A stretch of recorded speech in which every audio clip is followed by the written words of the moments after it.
De volta com o programa No Mundo do Trabalho. Hoje o nosso bate-papo é com Eliandro Canto. Nós estamos falando sobre Maio Amarelo.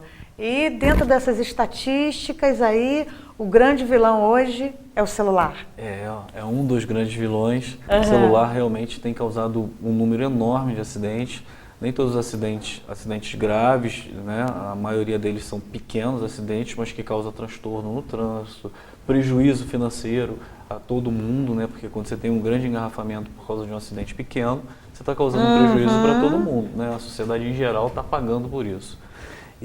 Mas temos sim vários casos aí com mortes, inclusive, muitos casos, não são poucos, e o aparelho celular envolvido. Que né, a gente está no carro dirigindo e tocou, já é quase que automático, mas a gente também tem que se reeducar para isso. Existe já ferramentas tecnológicas para te ajudar. Existe um aplicativo que se chama Mãos no Trânsito, Mãos ao Volante, desculpa. Mãos ao Volante é um aplicativo para celular que você baixa ele e depois, quando você vai dirigir, você aciona. E aí, se alguém ligar para você naquele momento, a pessoa vai receber uma mensagem dizendo que ela está dirigindo e que retorna logo em seguida. E aí já te deixa mais tranquilo. Não quer dizer que isso vai resolver o problema. O que vai resolver o problema é a consciência. A gente realmente vê que aquilo ali é perigoso, e aí até faço esse questionamento para quem está em casa e para quem dirige. Né? Ninguém precisa responder, ninguém precisa falar. Mas vamos pensar, será que ninguém passou um sufoquinho ou freou bem em cima quando estava mexendo no celular? E eu acredito que a maioria já deve ter passado por isso, porque eu também já passei. Né? E aí a gente precisa se preocupar mais ainda, né? E aí a gente precisa corrigir esses problemas, porque o acidente, ele acontece em um segundo. Quando você menos espera, aconteceu. E se você não estiver totalmente atento, inclusive nas palestras, eu faço uma brincadeira, uma dinâmica com o grupo, mostrando para as pessoas que é quase impossível, quase não é impossível que o cérebro faça duas coisas ao mesmo tempo com absoluta perfeição. Né? Você acaba se distraindo em algum momento e isso pode acontecer com qualquer um. Então não venha me dizer que não, eu consigo fazer duas coisas ao mesmo tempo com perfeição, porque você não vai conseguir, né? Principalmente quando você está colocando vidas em risco. E aí tem um vídeo aí simulando um celular, inclusive como pedestre, não é nem no trânsito. Vamos porque ver. Até os pedestres estão atropelando. Pode soltar, Caio.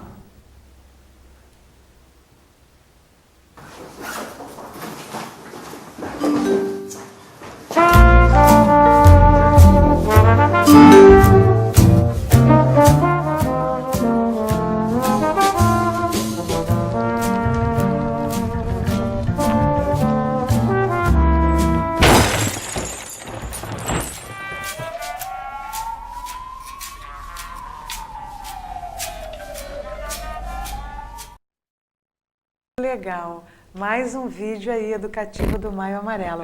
Ontem teve uma grande emissora nacional e que fez uma reportagem bastante elucidativa, falando sobre a questão do vício da internet, né? Já está sendo considerado como uma compulsão, que você não consegue sair de casa sem o celular, você não consegue ficar sem acessar. Se não tem nenhuma mensagem, em alguns momentos você acha que o problema está na recepção do sinal e alguma coisa.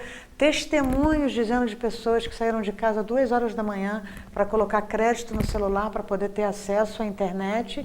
E se você associar essa compulsividade ao trânsito, se ali como pedestre a gente já viu o que aconteceu, imagina no trânsito. Né? Nós temos casos de pessoas que foram atropeladas, por exemplo, com o celular na mão, né? Porque atravessou fora da faixa de pedestre, porque atravessou assim, olhou para um lado, mas não olhou para o outro. E aí que tá, a gente tem realmente que prestar e ter a capacidade de entender que a gente comete erros, né? E esses erros podem causar prejuízos na nossa vida e na vida do próximo. A gente precisa respeitar os nossos direitos, deveres e os direitos e deveres das outras pessoas.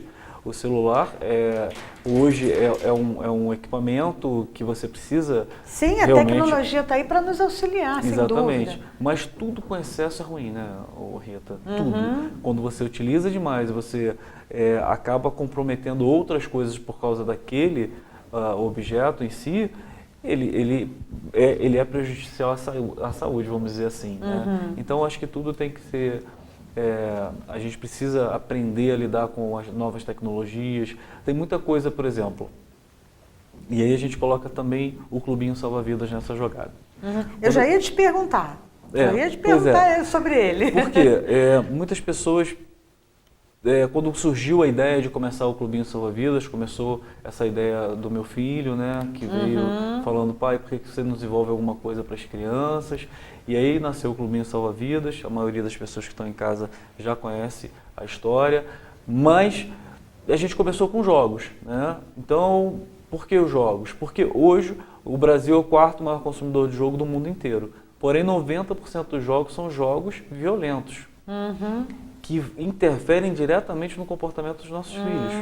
Todo mundo, ou a maioria que tem filho em casa e que já joga há 5, 6, 7 anos, tem que dar limitação para as crianças, porque senão eles querem ficar o dia inteiro ali, né? E isso vai causar transtornos.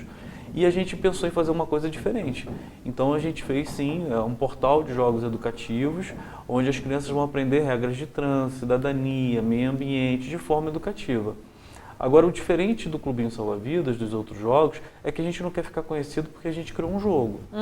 Isso qualquer empresa pode desenvolver.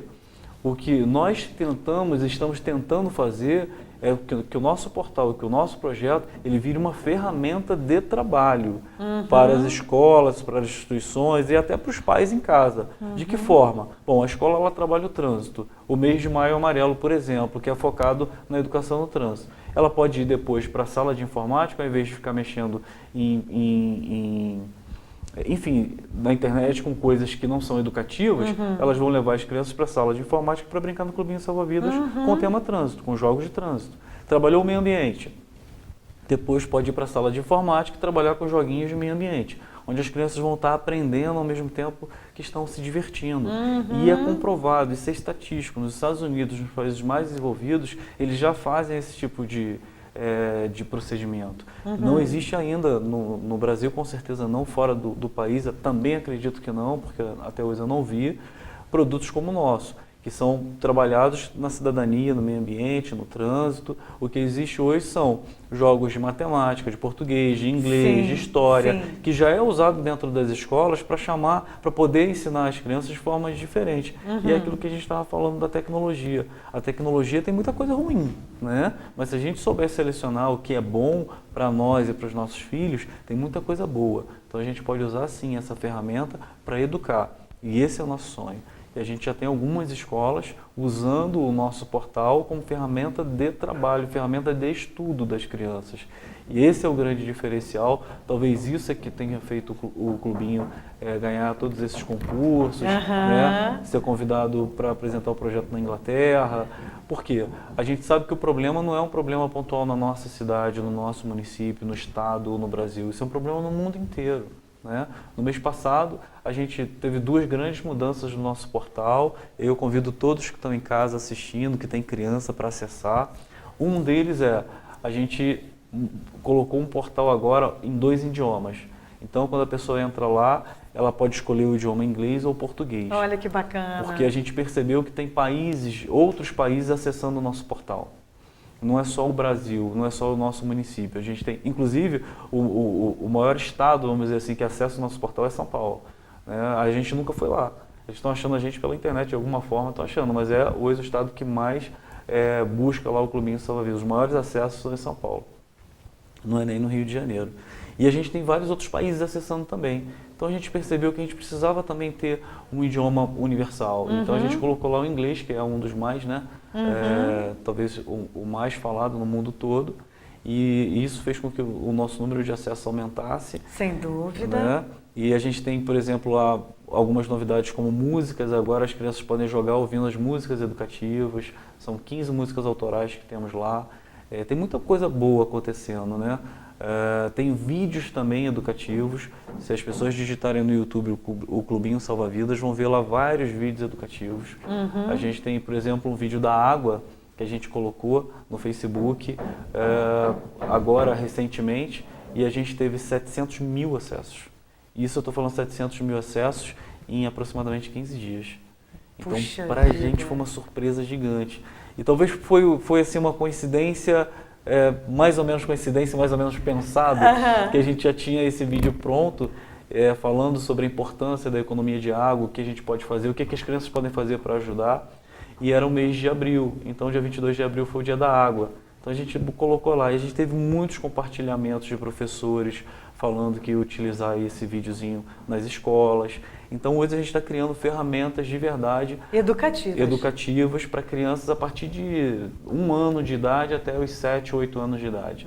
Então a gente sonha de verdade que a gente possa virar uma referência nessa área, não só com palestras educativas para adultos, para instituições de ensino e empresas, mas pensando principalmente nas novas gerações. E aí o Clubinho Salva-Vidas realmente está arrebentando nessa área. Puxa, muito bacana. E aí, assim, o papel do Clubinho Salva-Vidas e o papel do projeto Salva-Vidas na campanha Maio Amarelo. Então, na campanha Maio Amarelo, o projeto Salva-Vidas vai fazer muitas campanhas nas empresas, como eu falei, Árvore, Ver Ação de Deus. A gente vai mostrar daqui a pouco uma palestra maravilhosa que a gente teve na Estácio, a seu convite e a convite da direção da Estácio. Daqui a pouco a gente vai mostrar para o pessoal, que foi muito bacana.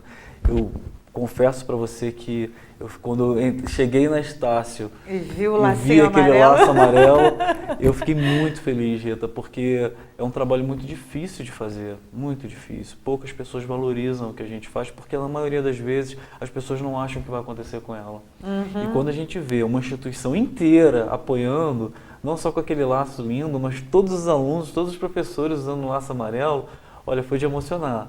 Eu confesso para você que eu fiquei extremamente feliz com o convite e com a recepção, muito feliz. A coordenadora Ana Fábio aí, coordenadora dos cursos de administração, contábeis, RH, deixando aqui o nosso agradecimento em público, né? Com certeza. Porque mostra o comprometimento mesmo de acreditar nessa campanha e, lógico, vindo de uma pessoa que a gente sabe da seriedade do seu trabalho, né? Obrigado. Vamos mostrar essas fotos então daqui a pouco? Vamos sim. Nós vamos para um rápido intervalo, voltamos já com o Maio Amarelo. Leandro Canto vai passar toda a programação do que acontece na cidade. TV Cidade, voltamos já.